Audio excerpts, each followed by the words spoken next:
এক একটি আন্দোলনের ধাক্কায় নাজেহাল রাজ্য সরকার এবং ডিএ বাড়াতে তাই বাধ্য হয়েছেন বারংবার। আপাতত এই মুহূর্তে রিসেন্টলি 4% ডিএ বৃদ্ধি করেছেন রাজ্য সরকার।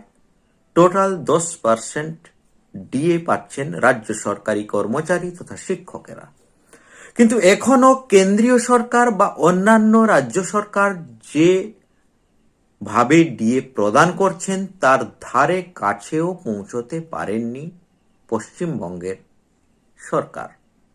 আর তাই নতুন করে পুনরায় আন্দোলনে ঝাঁপিয়ে পড়তে চলেছেন রাজ্য সরকারি কর্মচারী তথা শিক্ষকেরা সংগ্রামী যৌথ মঞ্চের ব্যানারে। 19শে জানুয়ারি আবারও বড়সড় আন্দোলনের পথে সংগ্রামী যৌথ মঞ্চ।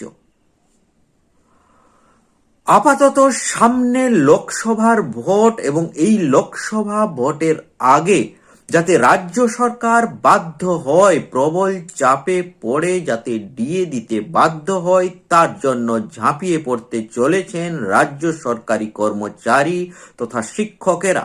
19শে জানুয়ারি আন্দোলন, তার পরবর্তীতেও বিভিন্ন কর্মসূচি নিয়ে তারা কিন্তু ডিএ আন্দোলনকে একটা সর্বাত্মক আন্দোলনে পরিণত করতে চাইছেন এবং প্রবল চাপ সৃষ্টি করতে চাইছেন রাজ্য সরকারের ওপর, যাতে রাজ্য সরকার কেন্দ্র বা অন্যান্য রাজ্যের মতনই ডিএ প্রদান করেন।